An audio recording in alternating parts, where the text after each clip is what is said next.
Hello दोस्तों, GS वाणी में आप सभी का स्वागत है। मैं आपका एजुकेटर यश चंद्रा आज फिर आपके सामने हाजिर हूं लेके वीकली करंट अफेयर्स। हमने एक इसको नाम दे रखा है। ये नाम मेरे बड़े भैया ने सजेस्ट किया है।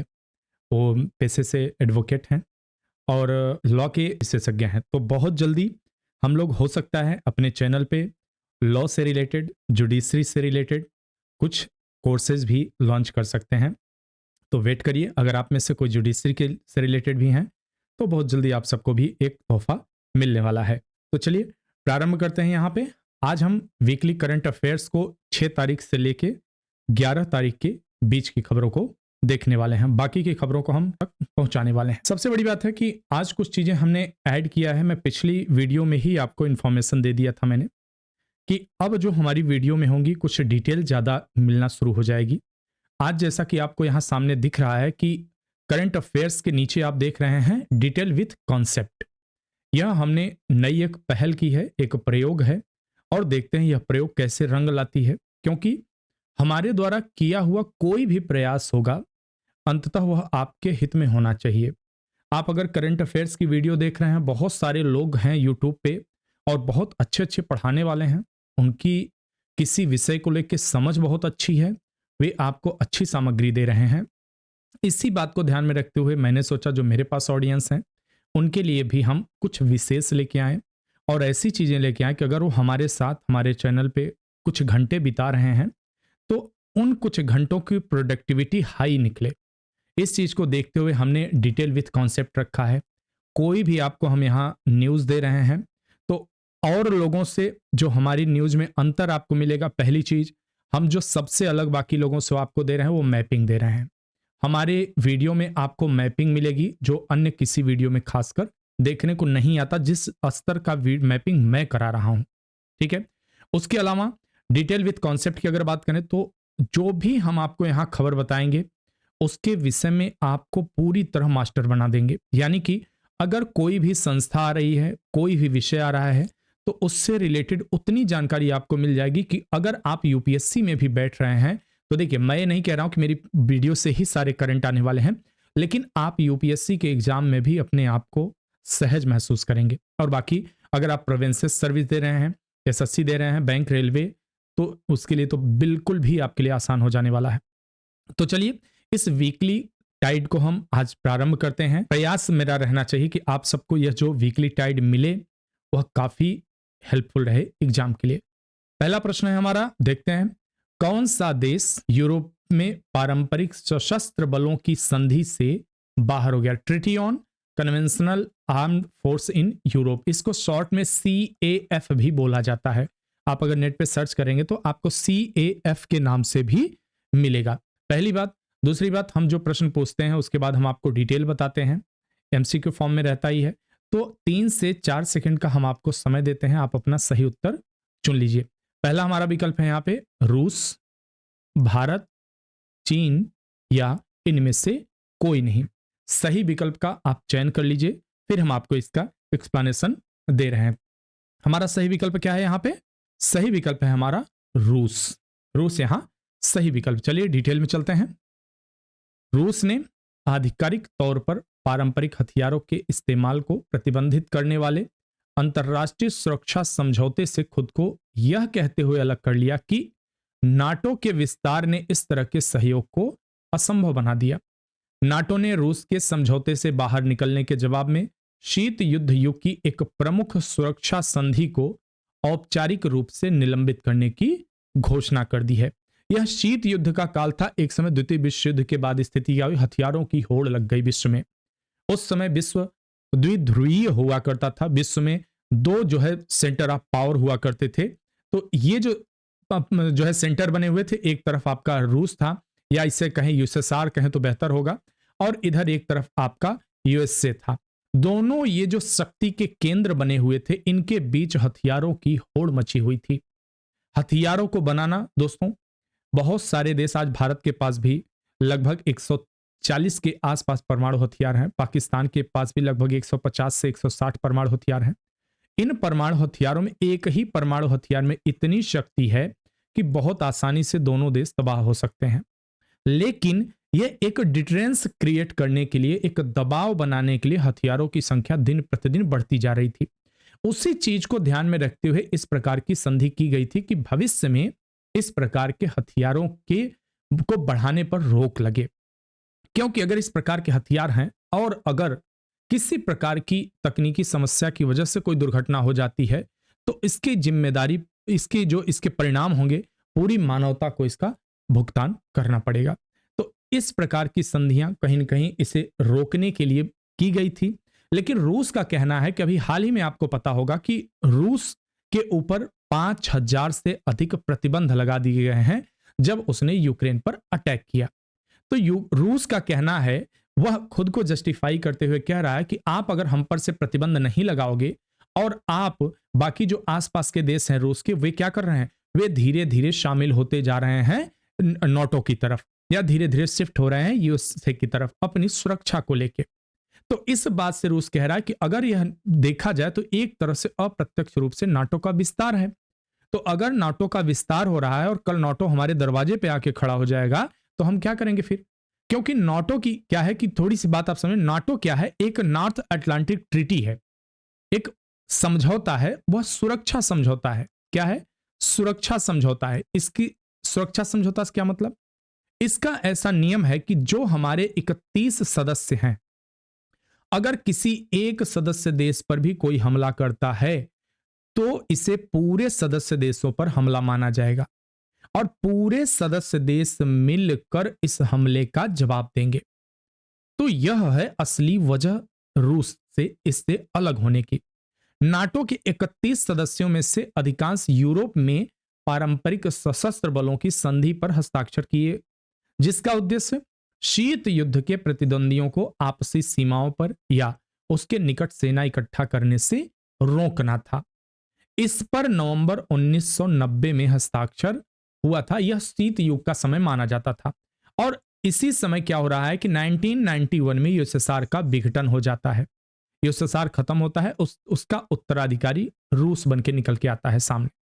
अब आप कमेंट करके बता सकते हैं यूएसएसआर में कितने देश शामिल थे, कमेंट करिएगा आप लोग, और यह आपके लिए ज़्यादा जो है लाभदायक होगा। थोड़ा सा आप दिमाग चलाओगे अपना, तो वो ज़्यादा एक्सरसाइज उसकी हो जाती है। तो यूएसएसआर में शामिल देशों का नाम बताइएगा प्लीज। चलिए अगला देखते हैं, किस भारतीय राज्य ने अबुआ बीर दिशोम अभियान शुरू किया है? कौन सा? अबुआ बीर दिशोम अभियान। झारखंड ने, बिहार ने, पश्चिम बंगाल ने, उत्तर प्रदेश ने, किसने शुरू किया है? कमेंट करके बताइए फटाफट। चलिए देखते हैं। झारखंड सरकार ने वन अधिकार अधिनियम के अनुसार व्यक्तियों और समुदायों को भूमि स्वामित्व प्रमाण पत्र वितरण करने के लिए अबुआ बीर दिशोम अभियान नामक एक विशेष पहल शुरू किया है। देखिए होता क्या है कि जो भी पिछड़े हुए लोग हैं या पिछड़ा समुदाय है, उनको डेवलपमेंट की मेन स्ट्रीम में लाने के लिए क्या किया जाता है? उन्हें कहीं न कहीं ऐसा सहयोग दिया जाता है सरकार की तरफ से, राज्य के द्वारा, जिससे वो बाकी लोगों की विकास यात्रा में शामिल हो सकें। तो इस प्रकार के अभियान कहीं न कहीं जो पिछड़े हैं, जो वंचित वर्ग के लोग हैं, उन्हें मुख्य धारा में शामिल करने का एक पहल होती है सरकार की। वर्ष 2006 का वन अधिकार अधिनियम, प्रश्न आपसे अभी पूछ लेगा वन अधिकार अधिनियम कब लाया गया, क्या कैसे, जिसे अनुसूचित जनजाति और अन्य पारंपरिक वन निवासी वन अधिकारों की मान्यता वाले अधिनियम के रूप में भी जाना जाता है। व्यक्तिगत वन अधिकार और सामुदायिक वन अधिकार के माध्यम से स्वखेती और निवास के अधिकार प्रदान करता है। यानी कि आप अगर इतिहास पढ़े होंगे तो मॉडर्न इंडिया में क्या आया था, आपने देखा तमाम प्रकार के आदिवासी विद्रोह हुए थे। उन आदिवासी विद्रोहों के पीछे का जो कारण था वो यही था कि इन्हें इनकी जमीन से ही, चाहे वो वन उत्पाद किसी तरह का, उसे इकट्ठा करने के लिए उसके प्रयोग पर प्रतिबंध लगाया जाने लगा, टैक्स लगाया जाने लगा। तो कहीं न कहीं जो वनवासी लोग हैं वह उसी जंगल के साथ वे अपना जीवन देखते हैं, वह जंगल उनके जीवन का अभिन्न हिस्सा होता है। सरकार यह बात समझती है, यह लोकतंत्र है, ना केवल यहां आपके अधिकारों का बल्कि जो जनजातीय क्षेत्र हैं उनके अधिकारों की भी रक्षा के लिए सरकार काम करती है। और जो भी क्षेत्र होते हैं, जब वो अनुसूचित क्षेत्र घोषित कर दिए जाते हैं, माननीय राष्ट्रपति महोदय के पास इसका अधिकार होता है, तो उन क्षेत्रों को विशेषाधिकार दिए जाते हैं। उन क्षेत्रों के लिए विशेष समितियों का गठन किया जाता है, जो वहां के लोगों की तात्कालिक आवश्यकताओं को, वहां के लोगों की खासियत को समझ के उसके अनुसार नीतियों का निर्माण करते हैं, उसके अनुसार योजनाओं का क्रियान्वयन करते हैं। चलिए आगे बढ़ते हैं। यहां पर थोड़ा सा देख लेते हैं उसकी अवस्थिति क्या है। यहां पे यह देख रहे हैं झारखंड राज्य है। भारत, यह हमारा प्यारा भारत है, और इस प्यारे भारत में झारखंड की आप लोकेशन यहां देख लीजिए। इसके अलावा हम क्या बताएंगे आपको, पड़ोसी राज्यों के बारे में भी दिखा देते हैं। चलिए देखते हैं कौन कौन से पड़ोसी राज्य हैं, क्योंकि प्रश्न यहां से भी आता है। उत्तर प्रदेश से भी यह संपर्क रखता है। आप देख सकते हैं यहां पर यह हिस्सा उत्तर प्रदेश से लगा हुआ है। उसके अलावा बिहार से एक लंबी बाउंड्री शेयर करता है झारखंड। क्यों? क्योंकि झारखंड बिहार से ही तो अलग हुआ था। कमेंट करके आप लोगों में से बताइए कि बिहार और झारखंड को कब अलग किया गया था, बताएं। उसके अलावा यह छत्तीसगढ़ से भी सीमा साझा करता है। और छत्तीसगढ़ किससे अलग हुआ था? मध्य प्रदेश से अलग हुआ था। लगता है यह यहाँ पे काम नहीं करेगी पेन, तो मैं कुछ दूसरे कलर का ट्राई करता हूँ। हाँ, नहीं, यह भी नहीं काम करेगा। और ये देखते हैं, चलिए इसे देख लें। तो यह आपका यह रहा छत्तीसगढ़, ठीक है। यह मध्य प्रदेश से अलग हुआ था और यह भी झारखंड के साथ सीमा साझा करता है। और नीचे आइए, देखिए यह है आपका उड़ीसा राज्य, ठीक है। उड़ीसा राज्य भी झारखंड के साथ सीमा साझा कर रहा है। और यहां रहा आपका पश्चिम बंगाल। पश्चिम बंगाल भी झारखंड के साथ सीमा साझा कर रहा है। तो यह थोड़ी सी जानकारी रही इसके बारे में। अगला प्रश्न है हमारा, यहां पर देखते हैं। हेलियोस स्पेक्ट्रोमीटर जो खबरों में देखा गया, किस देश से संबंधित है? किस देश से संबंधित है? कमेंट करके बताइए। भारत, संयुक्त राज्य अमेरिका, फ्रांस, ब्रिटेन, किससे संबंधित है? फटाफट बताइए।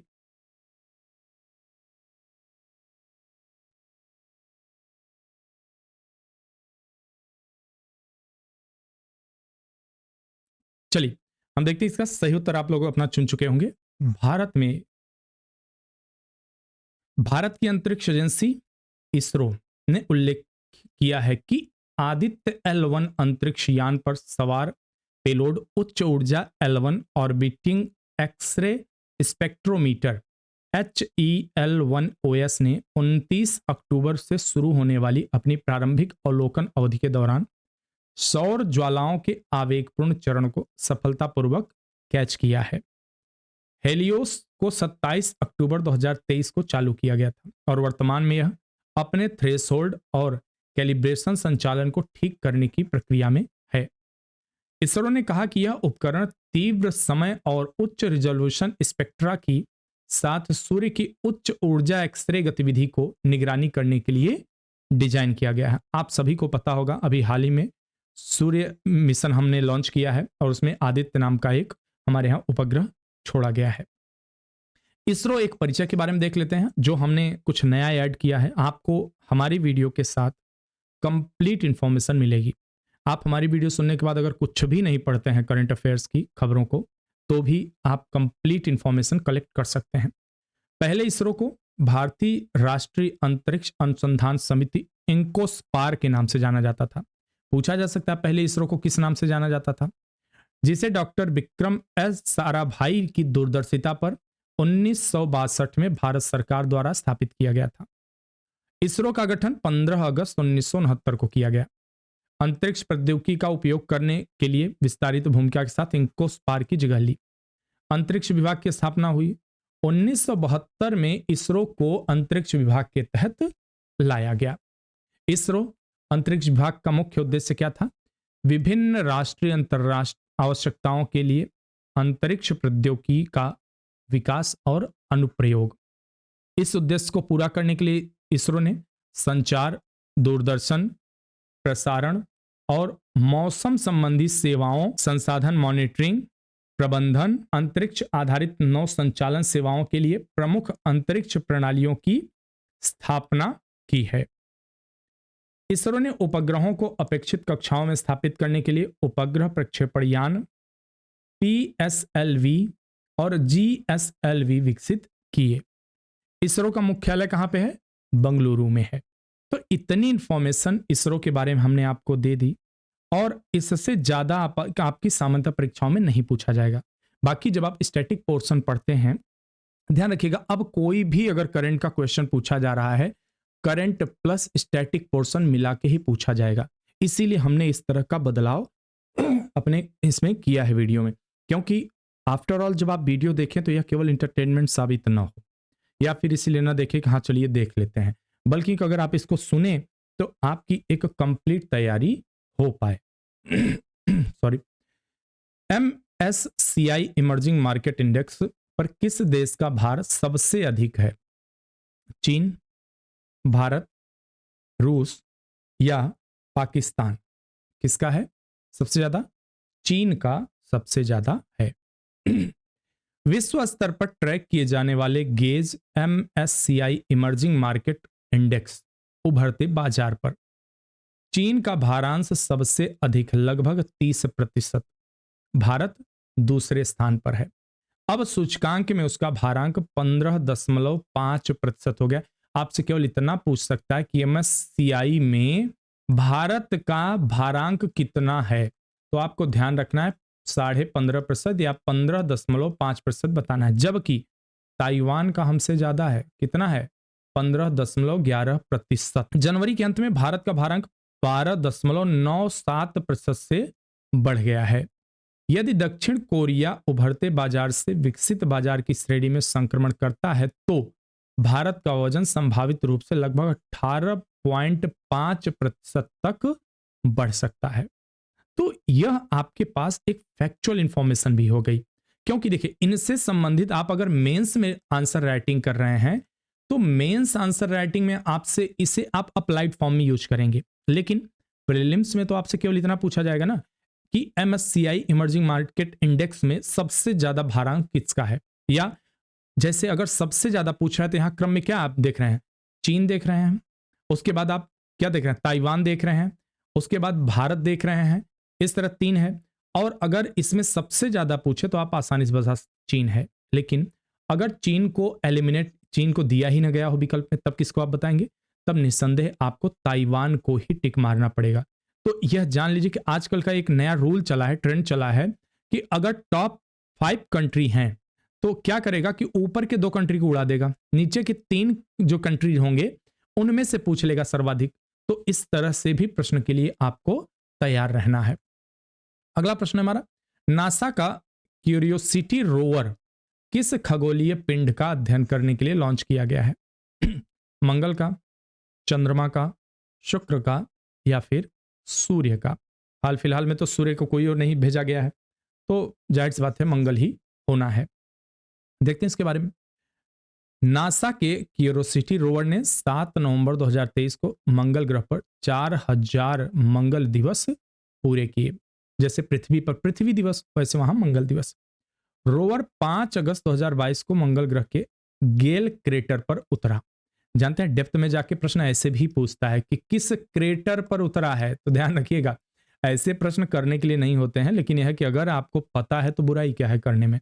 ठीक है, आपके पास अगर डाटा है, अगर आपके पास आंकड़े मौजूद हैं तो बेझिझक मारिए। ठीक, इसका मिशन यह अध्ययन करना है कि क्या प्राचीन मंगल ग्रह पर सूक्ष्म जीवी जीवन का समर्थन करने की स्थितियां थी, यानी कि वहां पर देखिए अगर किसी भी ग्रह की बात करें, अगर वहां सूक्ष्म जीव मौजूद हैं तो वे क्या करते हैं? वे जीवन के अनुकूल वातावरण को तैयार करते हैं, एनवायरनमेंट को क्रिएट करते हैं। एक अकेला मानव ऐसा कर पाए यह संभव नहीं है। देखिए इसलिए क्योंकि ये जो सूक्ष्म जीव होते हैं ये पर्यावरण में, वहां के वातावरण में विभिन्न प्रकार की अभिक्रिया के द्वारा ऐसी गैसों का निर्माण करते हैं, मिट्टी में ऐसे केमिकल को फॉर्मलाइज करते हैं जिसकी वजह से क्या होता है, वहां जीवन को स्टेबल करने के लायक परिस्थितियां तैयार होती हैं। तो इसी का अध्ययन करने गया था। कार के आकार के रोवर ने मंगल ग्रह पर 32 किलोमीटर की यात्रा की और अपना 39वां नमूना एक चट्टान जिसे सेकोइया कहा जाता है ड्रिल किया। ध्यान रखिएगा सेकोइया से भी प्रश्न आ सकता है, ठीक है। तो यह भी एसएससी और यूपीपीसीएस वगैरह तो बहुत पूछते हैं, और खासकर अभी आपकी जो एक एग्जाम होने वाला है आरओ एआरओ की, तो आरओ एआरओ जो होती है आपकी समीक्षा अधिकारी की, उसमें इस तरह के प्रश्न अब देखिए, पेट ने एक ट्रेलर दिया है, जो अभी पेट का एग्जाम हुआ आपका, उसने ट्रेलर दिया है कि इस तरह के प्रश्न पूछे जा सकते हैं, तो आपको हर तरह से तैयार रहना है, ठीक है। तो सेकोइया में इसने ड्रिल किया है। अगला प्रश्न देखिए, मंगल ग्रह के बारे में थोड़ा सा देख लेते हैं। आपको पता होना चाहिए कि मंगल ग्रह के बारे में थोड़ी बहुत जानकारी होनी चाहिए। सूर्य से चौथा ग्रह है क्रम में मान लीजिए कि यह सन है, तो इस क्रम में चौथे नंबर पे आता है। कमेंट करके बताइए कि पृथ्वी जो है हमारी, जो अर्थ है, वह किस नंबर पे आती है, या फिर ऐसा बताइए कि मंगल के बाद आती है या मंगल के पहले आती है। कमेंट करके आप बताइए। सौर मंडल का दूसरा सबसे छोटा ग्रह है, केवल बुध से बड़ा है। मंगल ग्रह सूर्य का एक चक्कर 686 दिनों में पूरा करते, जबकि पृथ्वी कितनी करती है, 365। इसके अलावा अपनी धुरी पर मंगल ग्रह एक चक्कर धरती की तुलना में लगभग बराबर समय यानी 24 घंटे 6 मिनट में लगाता है। इसे अक्सर लाल ग्रह कहा जाता है। मंगल एक पतला वातावरणिक स्थलीय ग्रह है, यानी कि वह जो है चट्टानी ग्रह है, जिसमें सतह की विशेषताएं प्रभाव क्रेटर, घाटियां, टीले, ध्रुवीय बर्फ की टोपी। ऐसा माना जाता है कि ध्रुवों पर वहां के जो पोल हैं वहां पे बर्फ पाई जा सकती है। हालांकि अभी क्लियर उस बात को कहना थोड़ा मुश्किल है, हालांकि उपग्रह के जो डाटा मिलते हैं उससे जब आंकड़े इकट्ठा किए जाते हैं तो उससे अनुमान है कि ध्रुवों पर बर्फ होगा। मंगल ग्रह पर सबसे बड़ा ज्वालामुखी ओलंपस मॉन्स है। साथ ही सौरमंडल ग्रह पर सबसे ऊंचा ज्ञात पर्वत है अभी तक है, और मुझे अभी करेक्ट तो नहीं याद है, आई थिंक 12,000 से ज़्यादा, 12,000 मीटर से ज़्यादा ऊंचा है। आपका एवरेस्ट 8,848.69 मीटर ही है, लेकिन ये 12,000 से ऊपर है शायद, मुझे ये कंफर्म नहीं, आप लोग कमेंट करके बता दीजिएगा, पता कर लीजिएगा।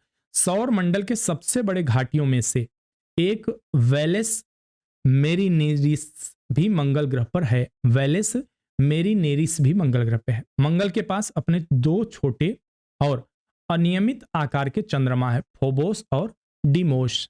हमारी पृथ्वी के पास केवल एक चंद्रमा है, चंदा मामा है, इनके पास दो हैं। अच्छा, कमेंट करके बताइए, अभी सौर मंडल में सबसे ज्यादा जो नेचुरल सैटेलाइट होते हैं, जिसे नेचुरल सैटेलाइट बोला जाता है चंद्रमा को, वह किस ग्रह के पास है। मंगल ग्रह पर दिन और ऋतुओं की तुलना पृथ्वी से की जाती है, क्योंकि ग्रहों की रोटेशनल टाइम पृथ्वी के समान होती है। मॉरिनर 4 मंगल पर जाने वाला पहला अंतरिक्ष यान था, जिसे 28 नवंबर 1964 को नासा ने लॉन्च किया था। और नासा क्या है? नासा अमेरिका की स्पेस एजेंसी है, जैसे भारत की इसरो, जापान की जाक्सा।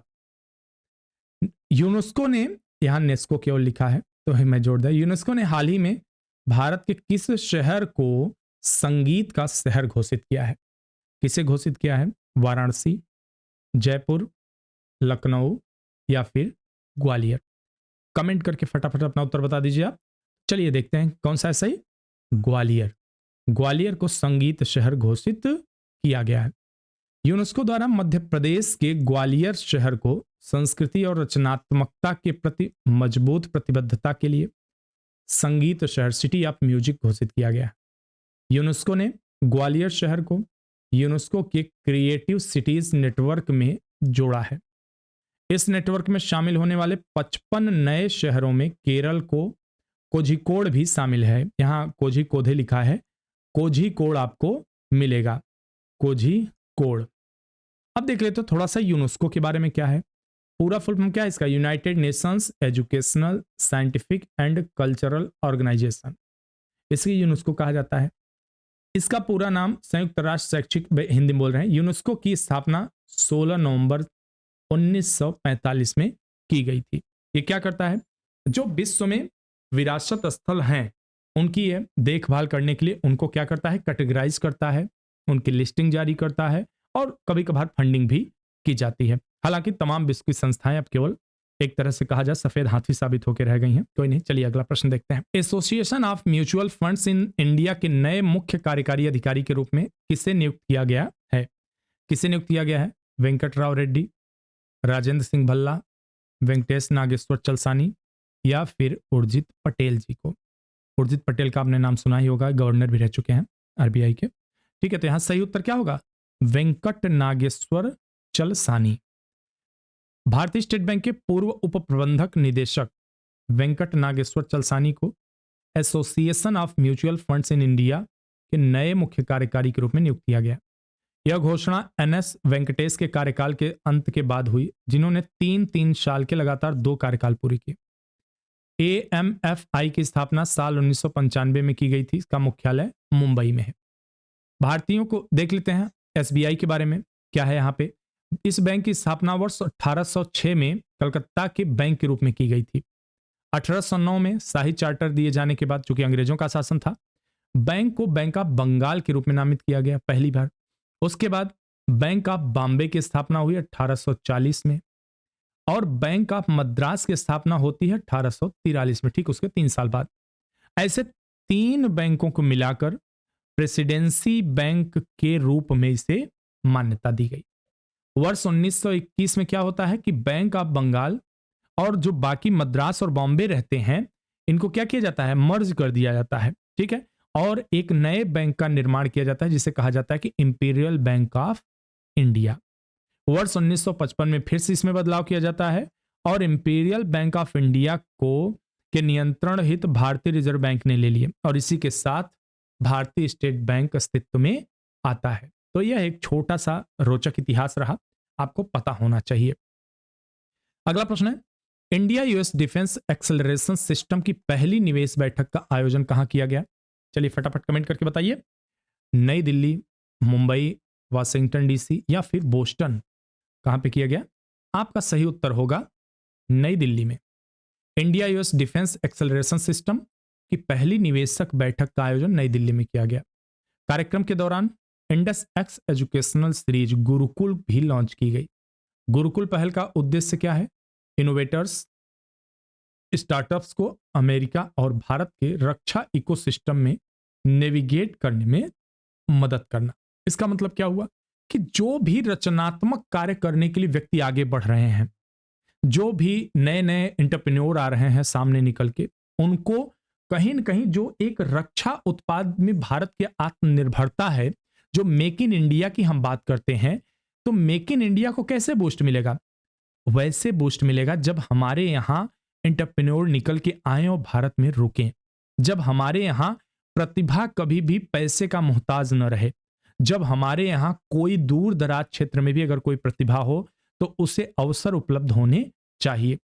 हमारे यहां अगर एक इकोसिस्टम डेवलप करना है, ऐसा इकोसिस्टम जहां हर प्रकार के हथियार बनाए जाएं, हर प्रकार के एमिशन बनाए जाएं, तो यह कैसे होगा? जब हमारे यहां अच्छे उद्यमी पैदा हों, जब हमारे यहां बड़े बड़े बैंक होंगे, जब हमारे यहां अच्छे खासे जो है कहा जाए तो नए नए जो है इनोवेटर्स आएंगे, तभी जाके यह कार्य संभव हो पाएगा। क्यों?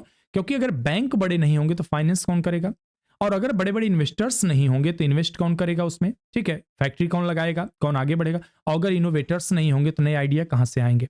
तो कहीं ना कहीं अगर हमें एक ऐसा डिफेंस इकोसिस्टम डेवलप करना है, हमें एक ऐसा वातावरण बनाना है कि हम भारत आयातक के बजाय निर्यातक बन जाए, तो ऐसी परिस्थिति के लिए हमें एक डिफेंस इकोसिस्टम तैयार करना पड़ेगा। और वह कैसे तैयार होगा? इसी प्रकार की पहल करने के बाद। अगला है, रेलटेल ने दूरसंचार, आईटी, रेलवे सिग्नल प्रोजेक्ट के लिए किसके साथ समझौता किया है? किसके साथ? आरईसी लिमिटेड, एसबीआई के साथ, टेक महिंद्रा के साथ, या इनमें से कोई नहीं? कमेंट करके बताइए, बाकी तो मैं बता ही रहा हूं। यहां आपका सही उत्तर होने वाला है आरईसी लिमिटेड के द्वारा। किससे? REC limited. रेलटेल ने दूरसंचार, IT, railway signalling infrastructure project के लिए वित्तीय सहायता के रूप में 30,000 करोड़ रुपए तक की बढ़ोतरी के साथ आरईसी लिमिटेड के साथ एक समझौते ज्ञापन पर हस्ताक्षर किए। आरईसी लिमिटेड विद्युत मंत्रालय के तहत साल 1969 में स्थापित सार्वजनिक क्षेत्र की, पब्लिक सेक्टर की एक महारत्न कंपनी है। रेलटेल रेल मंत्रालय के अधीन एक मिनी रत्न कंपनी है। अगला प्रश्न है, राष्ट्रीय विधिक सेवा दिवस प्रतिवर्ष कब मनाया जाता है? 8 नवंबर, 9 नवंबर, 10 नवंबर या फिर 11 नवंबर? सही कमेंट करके बताइए। यहाँ सही होगा हमारा 9 नवंबर।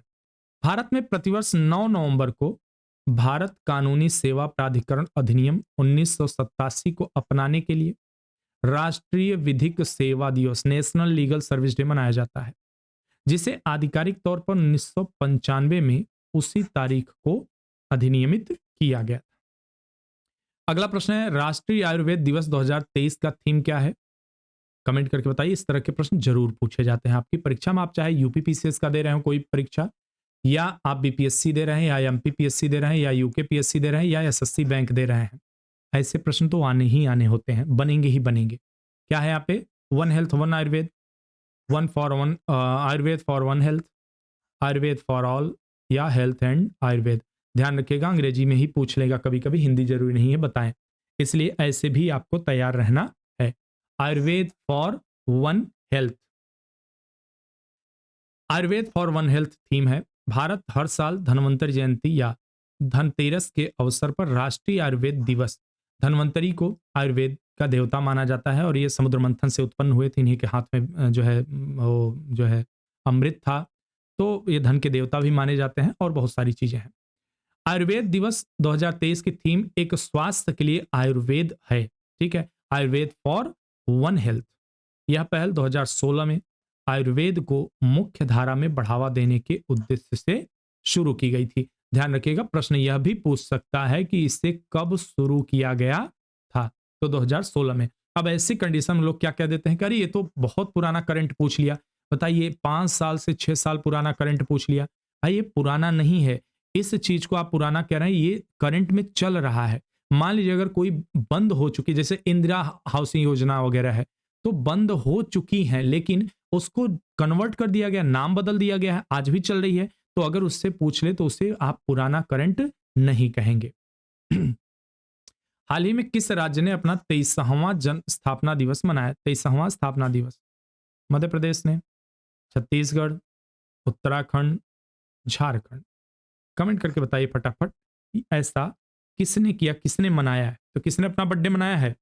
मनाया है उत्तराखंड ने। चलिए उत्तराखंड के बारे में थोड़ी सी जानकारी लेते हैं। उत्तराखंड राज्य की स्थापना को आज यानी 9 नवंबर को 23 साल पूरे हो गए। राज्य अब 24वें साल में प्रवेश कर रहा है, यानी कि अब बच्चा युवा हो चुका है। ठीक है, ये पोस्ट ग्रेजुएशन वगैरह कर चुका है। इस अवसर पर होने वाले राज्य स्तरीय कार्यक्रम में राष्ट्रपति द्रौपदी मुर्मू भी शिरकत करने वाली। इस मौके पर राज्य के मुख्यमंत्री पुष्कर सिंह धामी और उत्तर प्रदेश के मुख्यमंत्री योगी आदित्यनाथ समेत कई नेताओं ने प्रदेशवासियों को बधाई दी, वहां शामिल हुए। अब देखते हैं, थोड़ा सा स्थिति देख लेते हैं। यह हमारा प्यारा भारत रहा, और जब आप उत्तर की तरफ बढ़ेंगे तो यह रहा हमारा उत्तराखंड। ठीक है, यह उत्तराखंड रहा हमारा, और यहां पे अगर आप देख पा रहे हैं तो यह हिस्सा ये नेपाल है। यहाँ पे, यहाँ नेपाल, हालांकि हम आपको लोकेशन दिखाते ही हैं। तो चलिए देखते हैं इसके पड़ोसी देश राज्यों के बारे में। पड़ोसी राज्यों की अगर बात करें तो इधर आपका यह पड़ जाएगा हिमाचल प्रदेश, इसे कहेंगे। यह आपका हिमाचल प्रदेश है। ठीक है, और जो सीमा लगते हैं उन्हीं की बात करेंगे। और इस तरफ आप अगर नीचे आएंगे तो यहाँ कौन सा यह क्षेत्र आपका पड़ जाएगा? इसे एचआर हरियाणा हो जाएगा यहाँ पे। और नीचे आप देख रहे हो एक बहुत बड़ी जो बाउंड्री शेयर कर रहा है वह उत्तर प्रदेश के साथ कर रहा है। उसके अलावा इंटरनेशनल जो बाउंड्री लगती है इसकी, नेपाल के साथ भी लगती है और तिब्बत के साथ भी लगती है इसकी बाउंड्री। किसकी? उत्तराखंड की। ठीक, तो यह इसकी एक लोकेशन रही, आप यहां देख सकते हैं। हाल ही में 10वां कलिंगा साहित्य महोत्सव कहां आयोजित किया गया? कमेंट करके बताइए फटाफट। उड़ीसा, मुंबई, बिहार या मध्य प्रदेश में कहां बनाया गया? देखते हैं। कलिंगा लिटरेरी फेस्टिवल का 10वां संस्करण legend of ancient Bharat and beyond inspiring lived experience in the 21st century theme के साथ 9 से 11 फरवरी 2024 तक भुवनेश्वर में आयोजित किया गया। यह तो इंफॉर्मेशन रही। भुवनेश्वर कहां पड़ेगा आपका? उड़ीसा में पड़ेगा, बिल्कुल शोर से थोड़ी दूरी पर। हाल ही में कौन सा देश अडानी के श्रीलंका पोर्ट टर्मिनल प्रोजेक्ट में $553 मिलियन का निवेश करेगा? कौन सा देश करने वाला है? कमेंट करिए फटाफट। यूएसए, यूएई, यूके, रसिया। अच्छा ध्यान रखिए, सऊदी अरब से यूएई अलग है, ध्यान रखिए, यह यूनाइटेड अरब अमीराट्स है, ठीक है, सऊदी अरब नहीं है। कभी कभी लोग कंफ्यूज हो जाते हैं। भारत और अमेरिका हमेशा से दक्षिण दक्षिण एशिया में चीन के प्रभाव को कम करना चाहते हैं, भारत और अमेरिका। वहीं श्रीलंका की राजधानी में कोलंबो में एक बंदरगाह टर्मिनल का निर्माण किया जा रहा है। अब इस बंदरगाह में अमेरिका भी बड़ा निवेशक बन गया है और इस प्रोजेक्ट में 55.3 करोड़ अमेरिकी डॉलर यानी कि लगभग 4,604.27 करोड़ रुपए का निवेश करेगा।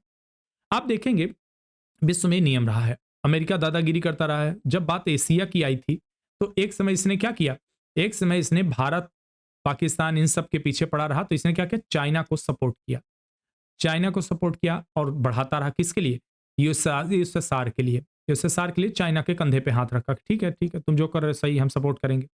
उसके बाद जब ये पावर बन गया तो इसने क्या किया, अब ये भारत के साथ आ गया। क्यों, क्योंकि चाइना को अगर कोई अभी सपोर्ट, चाइना को अगर कोई टक्कर अभी दे सकता है तो वह केवल इंडिया दे सकता है। और यह ये नहीं भूलता, कभी भी ध्यान रखिएगा, यह किसी का दोस्त नहीं हो सकता। कल भारत जब मजबूत होना शुरू करेगा तो यह चीन को सपोर्ट करे या ना करे, लेकिन ये पाकिस्तान को सपोर्ट करना शुरू कर देगा।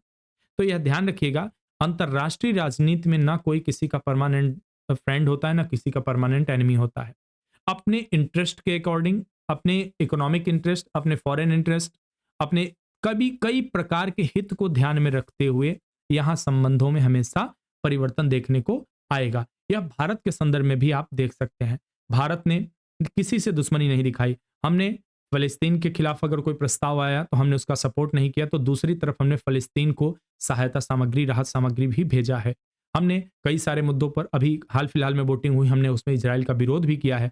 हम खुल के, भारत सरकार आज भी कभी भी हमेशा कहती है कि हम स्वतंत्र फलस्तीन का समर्थन करते हैं। तो कहीं न कहीं यह अंतरराष्ट्रीय राजनीति का नियम होता है कि हम कभी भी किसी को परमानेंट दोस्त या परमानेंट दुश्मन नहीं कह सकते। यहाँ आप देखिए लोकेशन, इससे थोड़ी सी और क्लियरिटी बढ़ेगी आपकी। यह रहा हमारा प्यारा भारत। हमारे प्यारे भारत से जब आप ठीक पश्चिम की तरफ बढ़ते चले जाएंगे और आपकी फ्लाइट जाके यहाँ लैंड करेगी, कहीं भी करेगी, वाशिंगटन डीसी या कहीं भी, तो आपको मिले, यहाँ से बढ़ते हुए चले जाएंगे, इधर बढ़ेंगे आपको खाड़ी देश मिलेंगे, ठीक है, ब्लैक सी मिलेगा यहाँ पे, उसके बाद मेडिटेरेनियन सी मिलेगा यानी कि भूमध्य सागर मिलेगा, फिर आप इधर आएंगे अटलांटिक सागर मिलेगा। अब इसके बाद अटलांटिक सागर को पार करने के बाद यहाँ आपको आता है, यूएसए आता है, बड़े बड़े लोगों का सपना आता है। अब इसे आप देखिए तो इसने कहाँ इन्वेस्टमेंट किया, इसने ये यहाँ आके यहाँ श्रीलंका में इन्वेस्ट किया, भारत के नीचे। थोड़ा सा समझ में कम आ रहा होगा, तो चलिए इसको थोड़ा सा और क्लियर कर लेते हैं। तो जब हम और आगे बढ़ते हैं तो क्या देखते हैं, यह रहा श्रीलंका, ठीक है, यहाँ पर तो अडानी ने यहाँ पर इन्वेस्टमेंट किया है, ठीक। तो अडानी ने यहाँ इन्वेस्टमेंट किया तो अब क्या है, श्रीलंका में चीन की धमक बढ़ रही थी और चीन की धमक यहाँ बढ़ने का मतलब था कि इंडियन ओशन में चीन की धमक बढ़ना, और अगर इंडियन ओशन में बढ़ता तो यहाँ आर्क्योपेलगो एक यहाँ पे है, चागोस जो है, चागोस आइलैंड, यहाँ पर अमेरिकी नेवी है, तो यहाँ पर शक्ति संतुलन बिगड़ रहा था। तो अमेरिका ने कहा चलो भाई अब कैसे हम बनाए काम, तो उसने कहा ठीक है भारत का प्रोजेक्ट है ना, हम इसमें हिस्सेदारी कर लेते हैं। तो अब क्या होगा, हमारी वेसल्स आके यहाँ खड़ी रहेंगी, तो हम कह देंगे अरे भाई हम अपने पोर्ट पे खड़े हैं, तुमसे क्या भाई। देखिए अंतरराष्ट्रीय राजनीति और गांव देश की छोटी मोटी राजनीति में ज्यादा खास अंतर नहीं होता, ठीक है, तो यही होता है। उसने कहा ठीक है चलो हम यहाँ कर लेंगे, तो क्या होगा, हमारी पेट्रोलिंग वेसल्स यहाँ आके खड़ी रहेंगे, हमारे जो है यहाँ पे एयरक्राफ्ट कैरियर आके डॉक कर सकते हैं। हालांकि भारत के साथ भी उनके संबंध अच्छे, तो यहाँ भी डॉक कर सकते हैं, लेकिन यहाँ एक अलग पर्पज रहेगा, ठीक है। तो यह एक लोकेशन है और यह इसकी अवस्थिति है। अगला, हाल ही में 5 दिवसीय दीपावली उत्सव का उद्घाटन कहाँ किया गया, नई दिल्ली में किया गया, शायद रिपीट हो रहा है प्रश्न है, ठीक है, देखते हैं। वोकल फॉर लोकल की भावना को सशक्त करते बनाते हुए खादी और ग्रामोद्योग आयोग KVIC के अध्यक्ष श्री मनोज कुमार ने कल नई दिल्ली के कनॉट प्लेस में 5 दिवसीय दिवाली उत्सव ग्राम शिल्प खादी लाउंज का उद्घाटन किया है। दुनिया के पहले रोबोट CEO का क्या नाम है, सानिया, मीका, बेका या मिसती? कमेंट करके आप लोग बताइए, बाकी तो उत्तर मैं बता ही रहा हूं। तो इसका क्या सही उत्तर होगा, इसका उत्तर होगा मीका। उसका मीका नाम है, रोबोट पहली बार CEO बना। अब इससे होने वाले इंसानों की नौकरी पे खतरे को आप समझ सकते हैं। कोलंबिया, कोलंबिया कहाँ है, कमेंट करके आप बताइए किस महाद्वीप में पड़ता है। बाकी आगे मैं मैप के माध्यम से शानदार तरीके से बताऊंगा आपको। कोलंबिया के कार्टाजेना स्थित स्प्रिट ब्रांड डिक्टाडोर ने मीका को नियुक्त किया, जो एक रोबोट के रूप में प्रकट। ये जो डिक्टा है ना, स्प्रिट ब्रांड, एक पेय पदार्थ है एक प्रकार का, जैसे इंस्टिंक्ट वगैरह आता है, कोक आता है, ये सब चीजें। मीका हैंसन रोबोटिक्स और डिक्टोर के बीच एक शोध परियोजना है। इसे कंपनी के मूल्य का प्रतिनिधित्व करने के लिए अनुकूलित किया गया है। ठीक है। हैंसन रोबोटिक्स ने लोकप्रिय ह्यूमनॉइड रोबोट सोफिया भी बनाई थी। सोफिया के बारे में आपने भी सुना होगा, उसको भी इसने बनाया था। उन्नत एआई यानी कि artificial technology, machine learning algorithm के साथ मीका तेजी से और सटीक रूप से डेटा संचालित निर्णय लेने का दावा करती है। इसमें क्या होता है कि बहुत सारे डाटा पहले से फीड किए जाते हैं और यह उस अनुसार से निर्णय लेगी। इसके अलावा आप देख सकते हैं कि अगर इस तरह से मशीनों का प्रयोग बढ़ता रहा तो आने वाले समय में तमाम प्रकार के दुष्प्रभाव भी देखने को आएंगे। बड़ी बड़ी कंपनियां जो इन्वेस्ट करती हैं, कभी भी ये अगर इस प्रकार के प्रयोग में कोई असफलता हाथ लगती तो उस डाटा को पब्लिक नहीं करते हैं। ठीक है। तो यह एक जो है समझ आप बना सकते हैं इसको देख के। बाकी कोलंबिया के बारे में थोड़ा सा देख लेते हैं। यह रहा हमारा प्यारा भारत। ठीक है। और अगर हम अपने प्यारे भारत से पश्चिम की तरफ बढ़ेंगे अटलांटिक को पार करते हुए तो भी यहां पहुंच सकते हैं। यह रहा दक्षिण अमेरिका। और दक्षिण अमेरिका का एक देश है। दक्षिण अमेरिका में, जैसे उत्तरी अमेरिका की जब हम बात करते हैं तो देखिए इस उत्तरी अमेरिका में दो देश हैं मुख्यतः, कनाडा हो जाता है और यूएसए हो जाता है, और उसके अलावा मैक्सिको वगैरह हैं। ठीक है। इक्वाडोर है, ये छोटे छोटे देश और कई सारे इसमें है, आइलैंड कंट्री। ठीक है। क्यूबा वगैरह यहाँ है। और उसी तरह दक्षिण अमेरिका में भी कई देश हैं। उसी में से एक देश है कोलंबिया। तो चलिए कोलंबिया के बारे में थोड़ा सा डिटेल देख लेते हैं। यहां से तो समझ में नहीं आ रहा क्लियर। यह आपका प्रशांत महासागर है। तो चलिए पूरब की तरफ ही बढ़ लेते हैं, पूरब की तरफ से डायरेक्ट। यह ऑस्ट्रेलिया महाद्वीप है, यहाँ पे जापान है। ठीक है। तो अगर इस तरह हम बढ़ते हैं प्रशांत महासागर में तो चलिए डिटेल में और थोड़ा सा अंदर जाके देखते हैं क्या है। यह रहा कोलंबिया। ठीक है। कोलंबिया रेड वाले कलर में कोलंबिया है, और उसका जो पड़ोसी देश है जो आपको यहाँ ग्रीन कलर में दिखाई दे रहा है, इस देश का नाम क्या है? वेनेजुएला नाम है इसका। वेनेजुएला है। इसके साथ भारत के संबंध अच्छे हैं। अच्छा खासा तेल का भंडार है यहाँ पे। यहाँ पे कई बार मिलिट्री को हुआ, अस्थायी सरकार यहाँ बनी रही। ठीक है। और यहाँ पे जो आपको येलो कलर में यहाँ छोटा सा दिख रहा है, इसको इक्वाडोर बोला जाता है। क्या बोला जाता है? इक्वाडोर। और यह जो हिस्सा आपको दिख रहा है यह पेरू है। ठीक है। यह क्या है? पेरू है। और यह जो बड़ा सा हिस्सा दिख रहा है, आप सबको पता होना चाहिए, यह है ब्राजील। तो कमेंट करके आप बता सकते हैं कि जैसे प्रश्न पूछा जाता है कि निम्न उत्तरी अमेरिका के कौन से देश के साथ ब्राजील की सीमा साझा नहीं होती, कितने देशों के साथ? कमेंट करके आप अगर बता सके तो बड़ा अच्छा होगा। अदरवाइज यहां तो आप धीरे धीरे पढ़ेंगे सारी चीज। किस भारतीय राज्य उत्तर प्रदेश ने अबुआ बिबोर दिशोम अभियान झारखंड ने रिपीट हुआ है प्रश्न। ठीक है। चलिए अगला। MSCI इमर्जिंग मार्केट इंडेक्स किस दिन सबसे अधिक है? यह भी रिपीट हो गया है प्रश्न। तो चलिए देखते हैं आगे। यह थोड़ा सा स्थिति देख लीजिए चीन की। यह रहा हमारा प्यारा एशिया।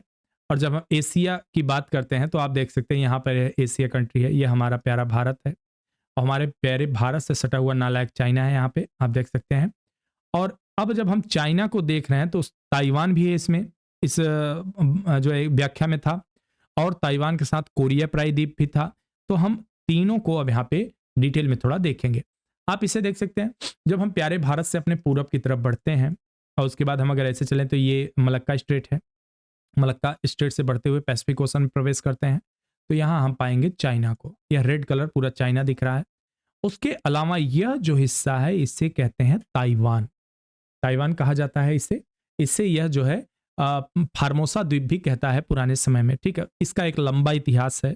अगर आप जानना चाहते हैं कि चाइना में कैसे मिलिट्री को हुआ, कैसे वामपंथी सरकार आई, ठीक है, उसके बाद कैसे माओ का शासन समाप्त हुआ, उसके बाद कैसे क्या चीजें जिनपिंग वगैरह बने, इसका अगर इतिहास जानना चाहते हैं, बहुत इंटरेस्टिंग इतिहास है। और एक और प्रिडिक्शन है, आने वाले समय में बहुत जल्दी आप देखेंगे ताइवान पर चाइना अटैक करने वाला है। ठीक है।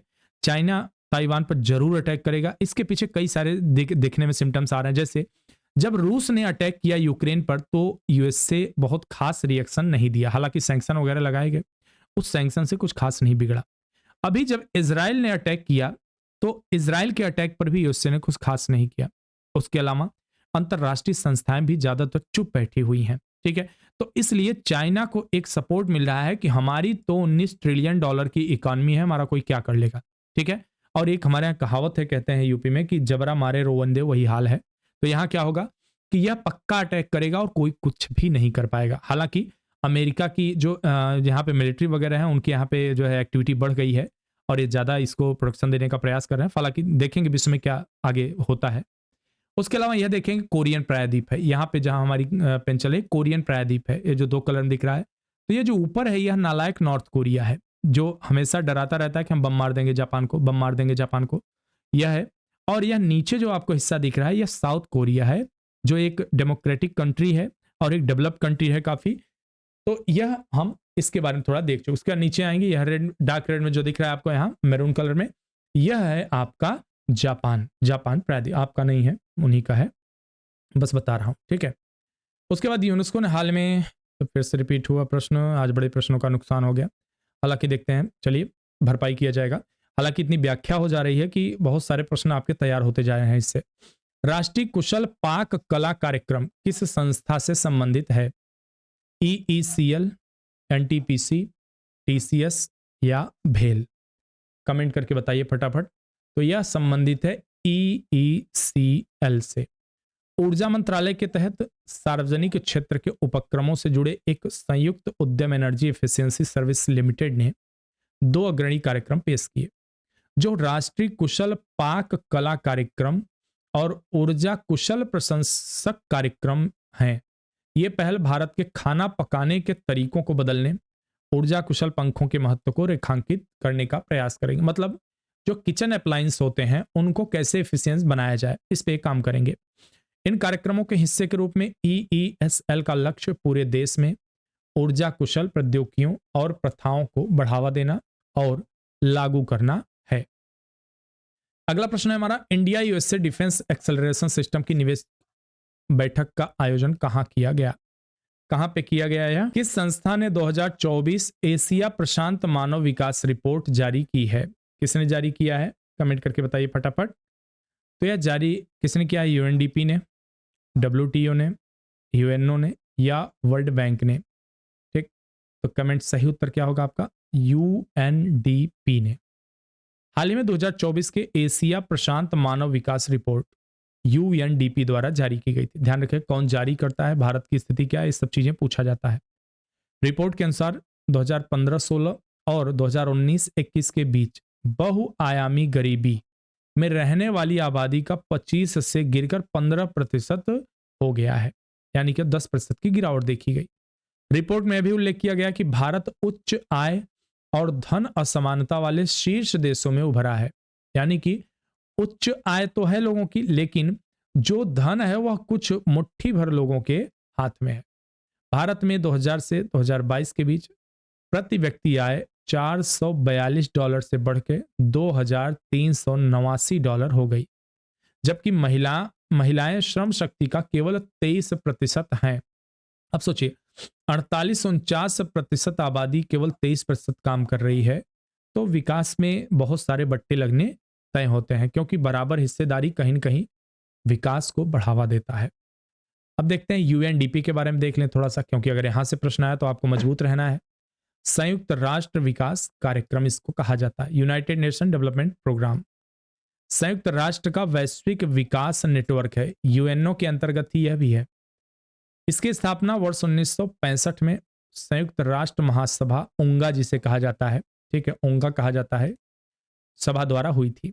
जनवरी 1966 में इसने सक्रिय रूप से कार्य शुरू किया। यह अल्प विकसित देशों को सहायता पर जोर देने के साथ विकासशील देशों को विशेषज्ञ सलाह, प्रशिक्षण, अनुदान सहायता प्रदान करती है। यह फैक्ट्स आपको पता होने चाहिए, प्रश्न यहां से बनते हैं। UNDP कार्यकारी बोर्ड विश्व भर में 36 देशों के प्रतिनिधियों से मिलकर बना, जो बारी बारी से सेवा प्रदान करते हैं। UNDP द्वारा जारी सूचकांक की अगर बात करें तो यह मानव विकास सूचकांक जो HDI बोला जाता है उसको यह जारी करता है। तो यह प्रश्न भी पूछा जाता है। किस देश ने यूरोपीय अंतरिक्ष मंत्रियों की 2 दिवसीय शिखर सम्मेलन की मेजबानी की, जिसे अंतरिक्ष शिखर सम्मेलन कहा गया? स्पेन ने किया, इटली ने किया, स्वीडन ने किया या फ्रांस ने किया? कमेंट करके बताइए। तो इस सही उत्तर आपका होगा स्पेन ने किया। यूरोपीय अंतरिक्ष एजेंसी ने एक जहाज बनाने के लिए यूरोपीय कंपनियों के बीच एक प्रतियोगिता का प्रस्ताव रखा जो अंतर्राष्ट्रीय अंतरिक्ष स्टेशन तक माल पहुंचाएगा। यूरोपीय अंतरिक्ष मंत्रियों का 2 दिवसीय शिखर सम्मेलन स्पेन के शहर सेविले में आयोजित किया गया। अपने नए एरियन 6 रॉकेट में देरी के कारण जो फ्रेंच, आप जानते होंगे भारत भी क्या करता है, भारत भी एरियन रॉकेट से कई बार अपने उपग्रहों को पहुंचाया है जो हैवी होते थे बहुत। यूरोप के पास अपने मिशनों को अंतरिक्ष में भेजने का कोई स्वतंत्र तरीका नहीं है। इसे अंतरिक्ष में संयुक्त राज्य अमेरिका, चीन, निजी कंपनियों से कड़ी प्रतिस्पर्धा का भी सामना करना पड़ता है। तो उसी से का निदान के लिए किया गया। चलिए स्पेन की अवस्थिति देख लेते हैं। यह रहा हमारा प्यारा भारत, ठीक है। इंडियन ओशन है यहाँ पे। हम ऐसे चलते हैं तो फारस की खाड़ी से आज चलते हैं इस बार, ठीक है। फारस की खाड़ी से हम बढ़ते हैं आगे। यहाँ पे आपको जो है यूएई, सऊदी अरब, कतर, बहरीन, ये सारे देश मिलते जाएंगे। ईरान वगैरह, इराक मिलेगा। अब जब आगे और बढ़ेंगे थोड़ा और डिस्टर्बेंस रीजन मिल जाएगा, यहाँ इसराइल वगैरह मिल जाएगा। तो अगर समुद्र से चलें तो फिर आप यहाँ आ जाएंगे भूमध्य सागर में, मेडिटेरेनियन सी में। और अगर थोड़ा सा और नीचे से बढ़ेंगे तो यहाँ से क्या करेंगे आप, लाल सागर से स्वेज कनाल से आगे बढ़ेंगे और स्वेज कनाल से प्रवेश करेंगे भूमध्य सागर में। फिर आगे बढ़ते बढ़ते चलेंगे तो आप यहाँ आ गए, यह रहा स्पेन आपका, और इसी से सटा हुआ ये पुर्तगाल है। बताऊंगा आगे डिटेल। तो यह लोकेशन है इसकी, भारत के पश्चिम की तरफ आपको यात्रा करनी है।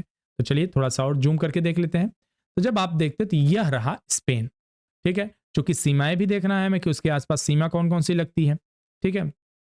तो अगर यहां आप देख रहे हो तो यह रहा आपका पुर्तगाल, जो जिस जहां के लोगों ने पहली बार भारत पे, कहा जाए तो भारत में व्यापार के लिए आए थे। उसके बाद यह रहा आपका स्पेन, और इसी के शहर में वह आयोजित की गई।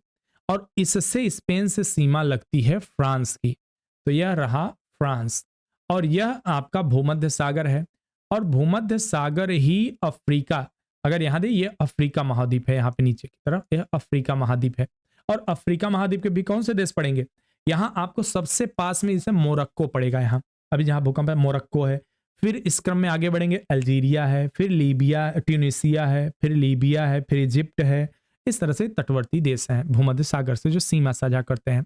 इस तरफ बढ़ेंगे तो यहाँ आपको क्या मिलेगा, यह अटलांटिक महासागर है, अटलांटिक महासागर है। और इधर बढ़ेंगे तो यह ग्रेट ब्रिटेन है, यहाँ पे ग्रेट ब्रिटेन है, ठीक है। चलिए आगे बढ़ते हैं। भारत में प्रधानमंत्री गरीब कल्याण योजना की शुरुआत कब की गई थी, 2020 में, 2022 में, 2019 में, या फिर 2018 में? सही उत्तर क्या होगा, 2020 में किया गया। हाल ही में प्रधानमंत्री नरेंद्र मोदी ने प्रधानमंत्री गरीब कल्याण अन्न योजना, मुफ्त राशन योजना को अगले 5 वर्षों के लिए बढ़ाने की घोषणा की। राष्ट्रीय खाद्य सुरक्षा अधिनियम 2013 के तहत पात्र राशन कार्ड धारकों को 5 किलो मुफ्त खाद्यान्न उपलब्ध कराने के लिए कोविड-19 महामारी के दौरान 2020 में इसे PMGKAY की शुरुआत की गई। हालांकि अभी इसे एक्सटेंड कर दिया गया है। कब तक किया गया है, कमेंट करके आप बताइए फटाफट। कब तक के लिए इस मुफ्त योजना को बढ़ा दिया गया, इन्होंने एक मुफ्त योजना शुरू की, उसको बढ़ाया गया है कब तक के लिए, कमेंट करके बताइए। एक माह में 16 मिलियन मीट्रिक टन कार्गो संभालने वाला देश का पहला बंदरगाह कौन बन गया है? मुंद्रा बंदरगाह, कांडला बंदरगाह, तूतीकोरन, या मोरमुगाऊ बंदरगाह? कमेंट करके बताइए आप में से कितने लोग बता पाते हैं, देखते हैं। सही उत्तर क्या होगा इसका, मुंद्रा बंदरगाह। और मुंद्रा कहां पड़ेगा, तो चलिए डिटेल में चलते हैं। गुजरात का मुंद्रा बंदरगाह अक्टूबर 2023 में एक महीने में 16 मिलियन मीट्रिक टन कार्गो संभालने वाला देश का पहला बंदरगाह बन गया। यह भारत में किसी भी बंदरगाह द्वारा संचालित अब तक की सबसे अधिक मात्रा थी। मुंद्रा पोर्ट को स्वामित्व अडानी समूह के पास है। यह Adani port and special economic zone APSEZ का प्रमुख है। इसकी प्रतिवर्ष 338 MMT कार्गो संभालने की क्षमता है, मिलियन मीट्रिक टन, जो भारत के सभी परिचालित बंदरगाहों में सबसे बड़ा है। लोकेशन अगर आप देखेंगे यहां पे, तो यह पहले आप देख लीजिए, प्यारा भारत रहा हमारा, और यह रहा गुज्जू भाई गुजरात। और गुजरात से तटवर्ती गुजरात से सीमावर्ती राज्य कौन कौन से हैं, देखिए आपका राजस्थान गुजरात से सीमा बनाता है, राजस्थान बना रहा है, ठीक है। मध्य प्रदेश भी सीमा बनाता है गुजरात के साथ। और यह नीचे कौन सा राज्य है? यह है आपका महाराष्ट्र। तो यह पड़ोसी राज्यों को भी आपने देख लिया। अब चलिए थोड़ा और गुजरात के बारे में डिटेल में देखते हैं। गुजरात की अगर बात करें तो देखिए यहाँ पर यह उसके डिस्ट्रिक्ट हैं कौन कौन से हैं और कौन कौन से समुद्र से लग रहे हैं, यह भी आपको यहाँ जानकारी मिल रही है। और इसीलिए देखिए दंतुरित जो रेखा है, इसी वजह से सबसे लंबी समुद्री सीमा जो है गुजरात के पास है। ठीक है, यह रहा मुंद्रा पोर्ट। यहाँ पर कच्छ जिला है, कच्छ जिला है और यहाँ पर मुंद्रा, कच्छ में यहाँ सफेद गधे पाए जाते हैं। ठीक है, ध्यान रखिए सफेद गधे यहीं पाए जाते हैं। ठीक है, तो यह रहा जो है मुंद्रा पोर्ट, यहाँ जो आपको दिख रहा है लोकेशन। किस केंद्रीय मंत्रालय ने महिलाओं के लिए पानी पानी महिलाओं के लिए अभियान शुरू किया? महिलाओं के लिए पानी, पानी महिलाओं के लिए। आवास और शहरी मामलों का मंत्रालय, महिला एवं बाल विकास मंत्रालय, शिक्षा मंत्रालय या रक्षा मंत्रालय? कमेंट करके फटाफट बताइए आप लोग। शहरी और आवास मंत्रालय का इनका काम है। हाल ही में आवास और शहरी मामलों के मंत्रालय ने अपनी प्रमुख योजना अटल कायाकल्प और शहरी परिवर्तन मिशन अमृत, यहां अमृत है ध्यान रखिएगा, अमृत बोला जाता है, बोलते हैं इसे, पानी के लिए महिलाओं के लिए पानी अभियान शुरू किया। इसे मंत्रालय के राष्ट्रीय शहरी आजीविका मिशन के साथ साझेदारी में लॉन्च किया गया था। इसमें Odisha urban academy knowledge partner है। ठीक है, तो यह आपको पता होना चाहिए, दो इंफॉर्मेशन महत्वपूर्ण है, किस मंत्रालय के द्वारा और पार्टनर कौन है, नॉलेज पार्टनर।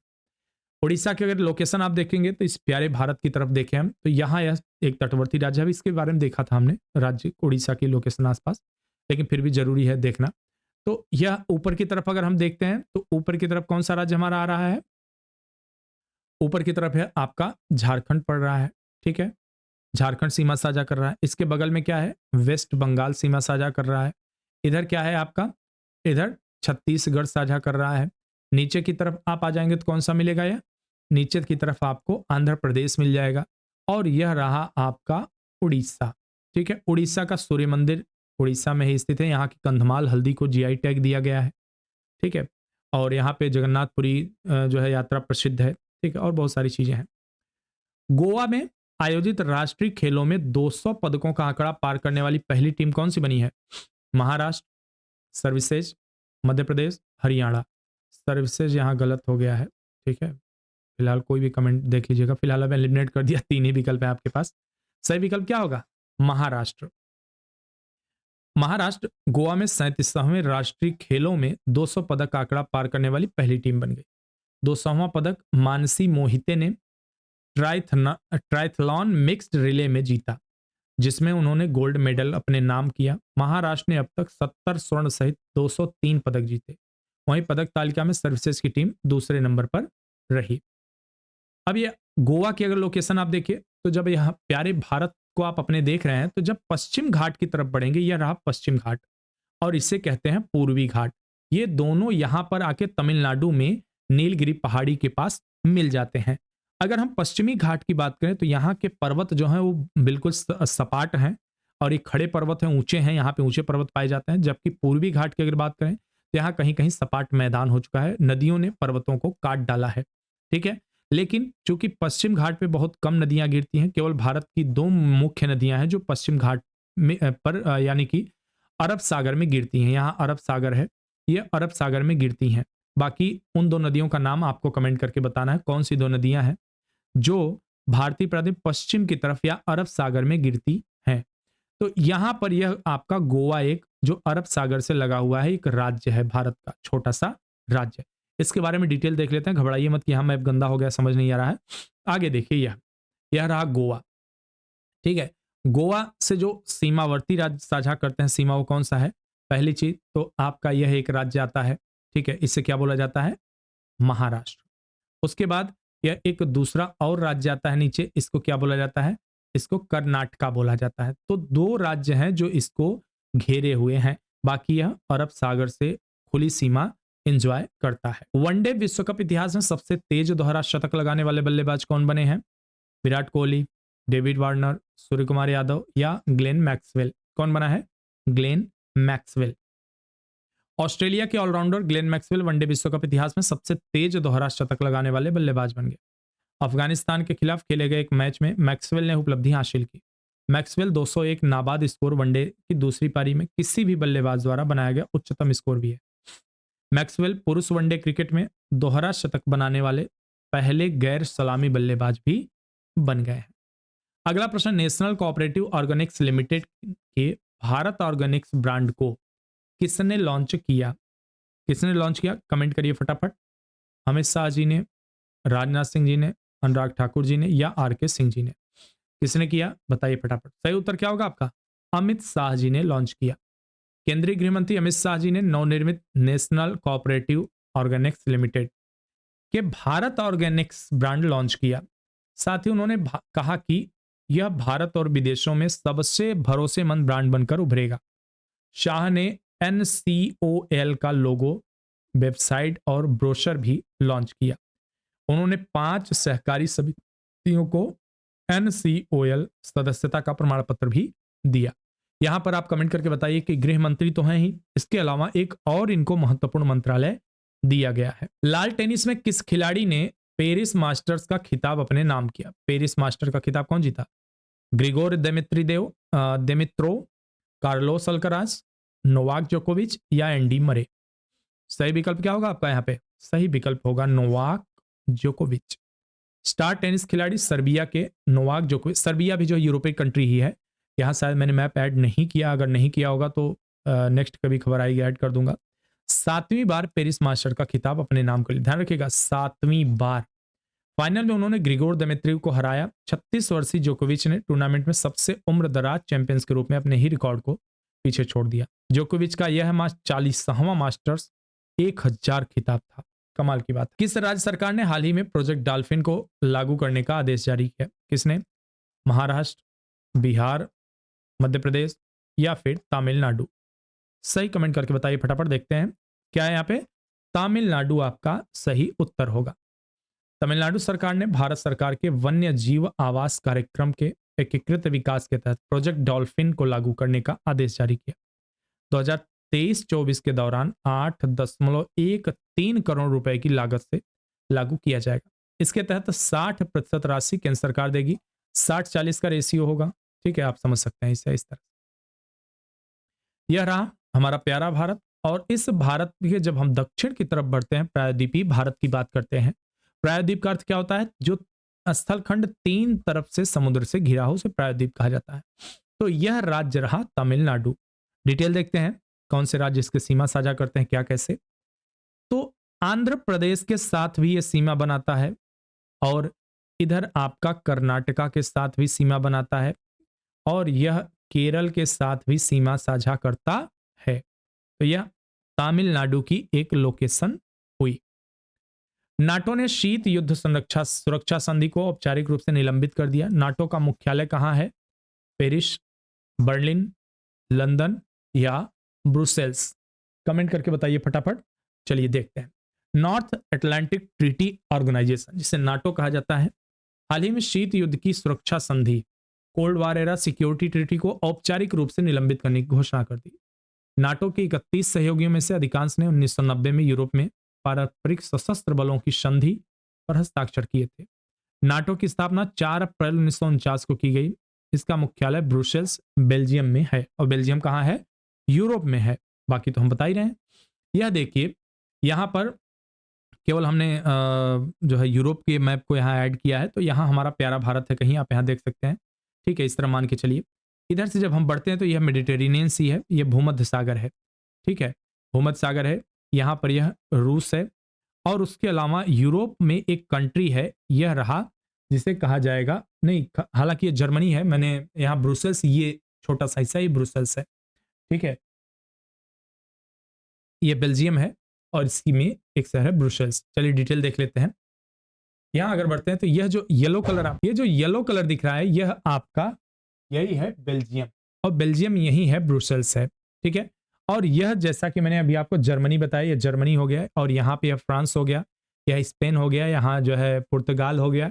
इसके लगे हुए हिस्से में यहाँ अगर बढ़ेंगे तो यह पोलैंड का हिस्सा है और यह आपका यहाँ पे चेक गणराज्य है।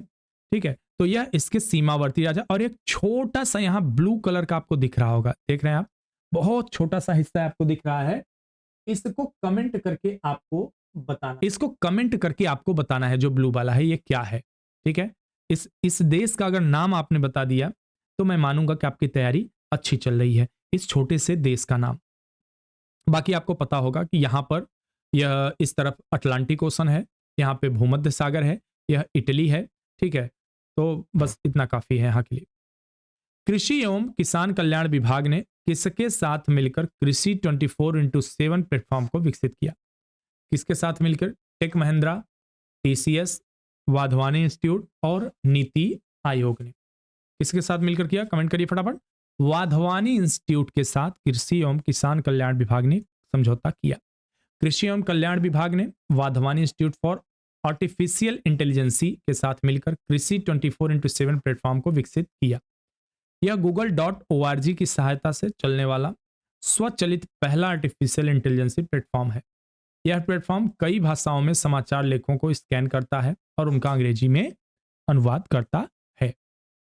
WHO 2023 ग्लोबल टीबी रिपोर्ट के अनुसार 2022 में दुनिया में तपेदिक यानी टीबी से सबसे अधिक मामले किस देश में आए हैं? बड़ा आश्चर्य होगा आपको जान के। भारत, पाकिस्तान, बांग्लादेश, अफगानिस्तान। इतने मरेले उदाहरण कि आप समझ ही गए होंगे, आप निसंदेह आप भ्रमित हुए होंगे। पाकिस्तान बिल्कुल नहीं है, आप इसके लिए परेशान मत होइए, भले वो इस समय भिखारी हो चुका है लेकिन संभव नहीं है। बांग्लादेश भी नहीं है, बांग्लादेश अच्छी कंडीशन में है। अफगानिस्तान भी नहीं है। यहाँ क्या है? भारत है आपका। विश्व स्वास्थ्य संगठन की 2023 जारी नई वैश्विक टीबी रिपोर्ट से पता चला कि 2022 में भारत में दुनिया में तपेदिक के सबसे अधिक मामले आए हैं, जो वैश्विक बोझ का 27% है। ये बहुत बड़ा प्रतिशत दिखा रहा है, 27। रिपोर्ट के अनुसार भारत में 22 में 2.8 मिलियन, लगभग 28-29 लाख लोग थे, जिनमें मृत्यु दर 12% थी।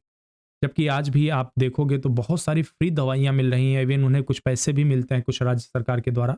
लेकिन फिर भी देखिए, 192 देशों और क्षेत्रों में डेटा को शामिल करते हुए रिपोर्ट से पता चलता है कि 2022 में 7.5 मिलियन लोगों में टीबी का निदान किया गया। तो चलिए WHO के बारे में थोड़ा सा देख लेते हैं, इसका कुंडली खंगालते हैं क्या है। स्वास्थ्य क्षेत्र के लिए संयुक्त राष्ट्र की यूएन की विशेष एजेंसी है विश्व स्वास्थ्य संगठन। स्थापना 1948 में। मुख्यालय जिनेवा। जिनेवा कहाँ है? स्विट्जरलैंड। स्विट्जरलैंड कहाँ पे है? यूरोप में। वर्तमान में 194 देश सदस्य हैं। स्वास्थ्य मामलों पर नेतृत्व प्रदान करते हुए स्वास्थ्य अनुसंधान संबंधी एजेंडों को आकार देता है, विभिन्न मानदंडों एवं मानकों का निर्धारण करता है। WHO ने 7 अप्रैल 1948 से कार्य प्रारंभ किया। वर्तमान में 7 अप्रैल को प्रतिवर्ष विश्व स्वास्थ्य दिवस मनाया जाता है। भारत 12 जनवरी 1948 को WHO का सदस्य बना। WHO का दक्षिण पूर्व एशिया का क्षेत्रीय कार्यालय नई दिल्ली में है, यानी कि दक्षिण पूर्व एशिया के जितने देश हैं उनके प्रतिनिधि यहीं आकर बैठते हैं। The state of food and agriculture, sofa, किस संस्था की प्रमुख रिपोर्ट है? सोफा बैठने वाला नहीं, ठीक है। समझ सकते हैं आप लोग, समझदार हैं, लेकिन नाम अच्छा है, याद करने में आसानी होगी। किस संस्था की रिपोर्ट है? ILO, AFO, WTO या इनमें से कोई नहीं? कमेंट करके बताइए। बहुत आसान है। किसकी है ये? यह है FAO की। यहाँ AFO हो गया है, ठीक है, FAO की। खाद्य और कृषि संगठन ने अपनी प्रमुख रिपोर्ट खाद्य और कृषि स्थिति सोफा जारी किया। वर्तमान कृषि खाद्य प्रणालियां पोषण प्रदान करती हैं और अर्थव्यवस्था कायम रखती हैं, लेकिन स्वास्थ्य और पर्यावरण पर भारी छिपी हुई लागत भी है। आप जो पर्यावरण को नुकसान पहुंचाने के बदले पे कर रहे हो ना, वही उसकी लागत है, जो सालाना कम से कम $10 ट्रिलियन के बराबर है। रिपोर्ट के 2023 संस्करण के अनुसार यह आंकड़ा वैश्विक सकल घरेलू उत्पाद का लगभग 10% दर्शाता है, जिसमें 154 देशों को शामिल किया गया। चलिए देख लेते हैं कि FAO का क्या है खेल। संयुक्त राष्ट्र की एक विशेष एजेंसी है। 1945 में स्थापित खाद्य और कृषि संगठन का मुख्यालय रोम, इटली में है। इसकी स्थापना सभी के लिए खाद्य सुरक्षा प्रदान करने, यह सुनिश्चित करने के लिए लक्ष्य के साथ की गई थी कि लोगों को स्वस्थ जीवन शैली प्राप्त करने के लिए पर्याप्त मात्रा में उच्च गुणवत्ता वाले भोजन तक पहुंच प्राप्त होगी। हर साल FAO भोजन, कृषि, वानिकी, मत्स्य पालन, प्राकृतिक संसाधनों से संबंधित कई प्रमुख विश्व स्थिति रिपोर्ट प्रकाशित करता है। FAO ने भारत में अपना पहला परिचालन 1948 में शुरू किया। इसका एक कार्यालय नई दिल्ली में है। भारत में FAO के लिए नोडल मंत्रालय कृषि मंत्रालय है। ठीक है, चलिए आगे। कौन सी संस्था प्रोडक्शन गैप रिपोर्ट जारी करती है? UNEP, WHO, WTO या FAO? सही विकल्प क्या होगा यहां पे? UNEP द्वारा जारी किया जाता है।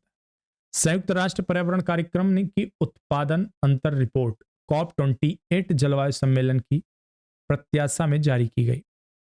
इसमें चेतावनी दी गई कि अगले 7 वर्षों में वैश्विक जीवाश्म ईंधन उत्पादन 2015 पेरिस जलवायु समझौते में उल्लिखित जलवायु लक्ष्यों के भीतर रहने के लिए आवश्यक स्तर से दोगुना से अधिक होने का अनुमान है, जिसमें ग्लोबल वार्मिंग को 1.5 डिग्री सेल्सियस तक सीमित करने का महत्वपूर्ण लक्ष्य शामिल है। यानी कि इतना तापमान बढ़ जाएगा।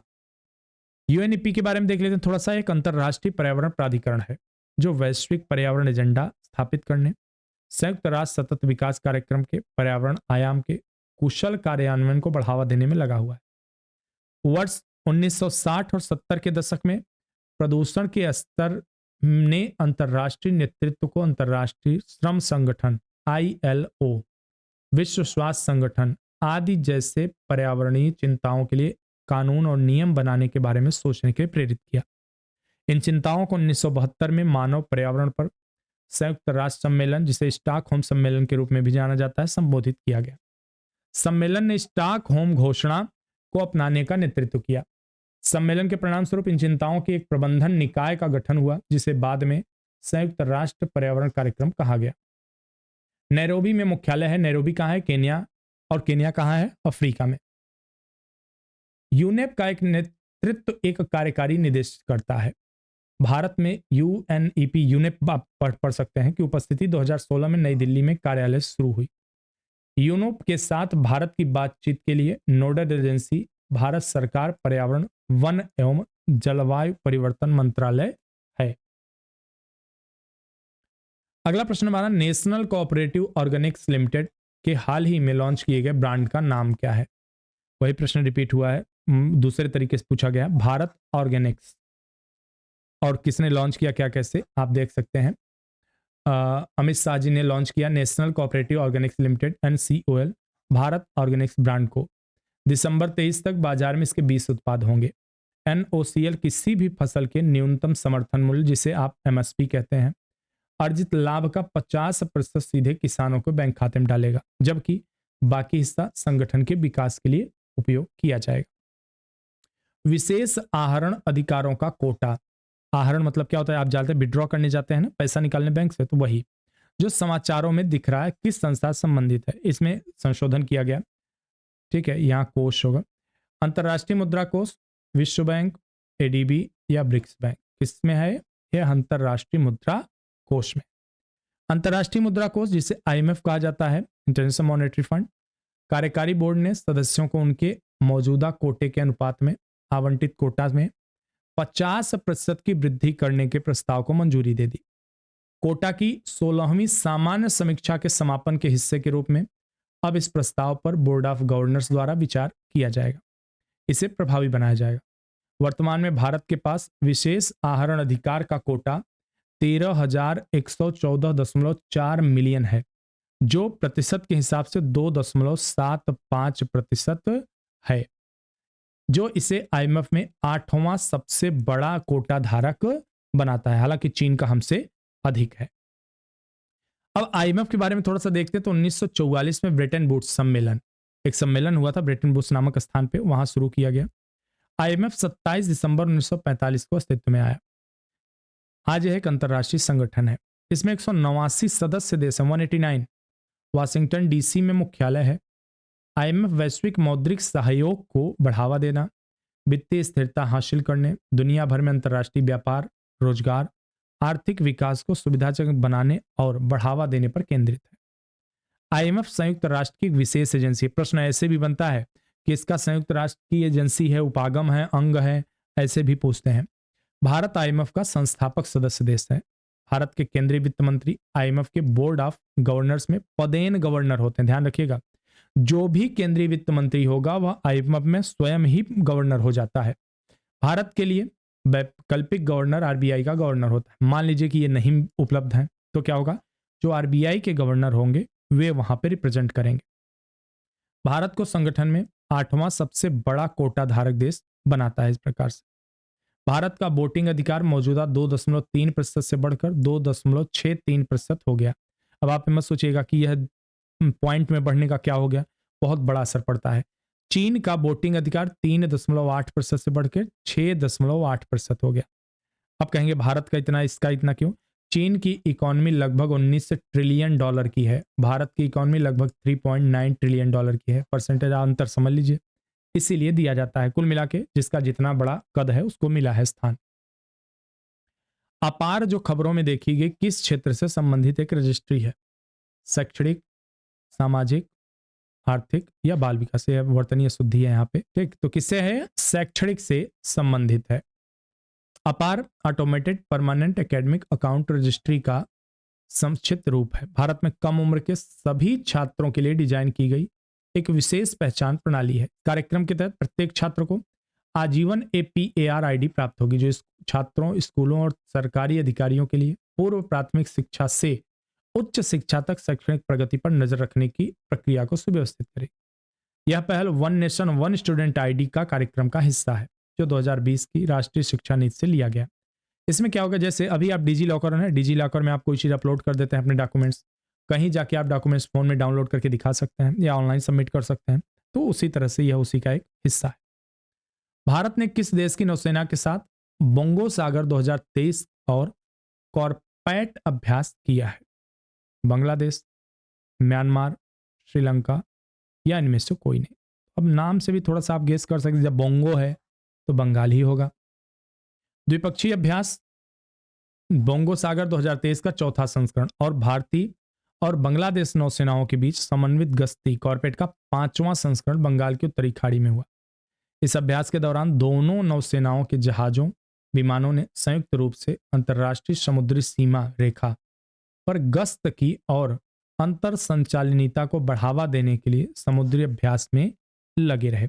बस यही पूछेगा कौन सा अभ्यास किस देश के साथ है, मिलान करने को भी दे सकता है। यहाँ देखिए बांग्लादेश की लोकेशन देख लेते हैं। यह रहा हमारा पूरा एशिया का हिस्सा, ये हमारा प्यारा भारत है, और यहाँ आप देख रहे हैं रेड कलर में, ये है बांग्लादेश। बंगाल की खाड़ी है यहाँ पे नीचे, ठीक है। बगल में इधर 3 तरफ से भारत से घिरा हुआ है। थोड़ी सी और स्पष्टता के साथ देखते हैं तो यहाँ देखिए यह रहा बांग्लादेश। बांग्लादेश इधर वेस्ट बंगाल है, इस तरफ पश्चिम बंगाल से घिरा है। इधर ऊपर जाएंगे तो यह मेघालय से यहाँ घिरा हुआ है। इधर आप आएंगे तो यह त्रिपुरा है, ठीक है, यह हिस्सा त्रिपुरा है, और यह आसाम भी इसके साथ लगता है थोड़ा सा, और इधर आप देख सकते हैं तो बंगाल की खाड़ी है। किस भारतीय कंपनी ने ऑल इलेक्ट्रिक एयर टैक्सी सेवा के लिए अमेरिका स्थित आर्चर एविएशन के साथ समझौता किया? किसने? यह हमारा प्रश्न आखिरी प्रश्न है इस वीडियो का, तो अगर आप बोर हो रहे हो तो बस खत्म होने वाला है, ठीक है। Inter Global enterprises, AGM group, Adani समूह या रिलायंस समूह? सही विकल्प क्या है आपका? Inter Global enterprises. इंडिगो में एक प्रमुख हितधारक इंटर ग्लोबल एंटरप्राइजेस ने electric vertical take off landing विमान में विशेषज्ञता वाली एक प्रमुख अमेरिकी कंपनी आर्चर एविएशन इंक के साथ सहयोग अनावरण किया है। इस रणनीति साझेदारी का लक्ष्य 2026 तक पूरे भारत में एक अभिनव ऑल इलेक्ट्रिक एयर टैक्सी सेवा को आगे बढ़ाना और संचालित करना है। यहाँ वर्टिकल टेक ऑफ लैंडिंग की बात की जा रही, तो मतलब होता क्या, जैसे हमें जब कोई टेक ऑफ करता है प्लेन तो इस तरह से उड़ते हुए करता है, पहले जमीन पर कुछ देर रनवे पर उड़ता है फिर उड़ लेता है, और लैंड करना होता है तो पहले इस तरह से करता है, उसके बाद उसे रनवे चाहिए एक लंबा स्टॉप होने के लिए। लेकिन यह एक जगह खड़ी रहेगी टैक्सी और उसमें डैनियल लगे रहेंगे पंखे और डुक डुक डुक डुक डुक उड़ के ऊपर चला जाएगा, ठीक है। इस तरह से इसका काम रहेगा। तो चलिए हमारी यह क्लास आज यहीं समाप्त होती है। मिलते हैं आपसे एक नई वीडियो में। आशा करता हूं आप सबके लिए वीडियो लाभकारी सिद्ध होगी और आपकी पढ़ाई में ये मदद करेगी। ढेर सारा धन्यवाद और शुभकामनाएं।